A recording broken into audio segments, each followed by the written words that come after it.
Welcome to our exploration of key management concepts. Today, we'll delve into the differences between organizing, organization, and organizational structure. Understanding these terms is crucial for effective management and achieving business goals.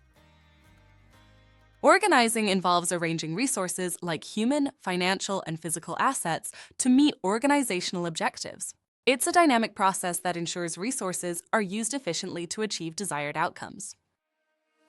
An organization is a structured group of people working together towards a common goal. It represents the collective effort and coordination required to accomplish shared objectives within a defined framework. Organizational structure outlines the formal layout of roles, responsibilities, and authority. It determines how tasks are divided and coordinated, ensuring that everyone knows their duties and how they fit into the larger picture. In conclusion, differentiating between organizing, organization, and organizational structure is vital for effective management. Each plays a unique role in guiding an organization towards its goals. Thank you for joining us in this insightful discussion.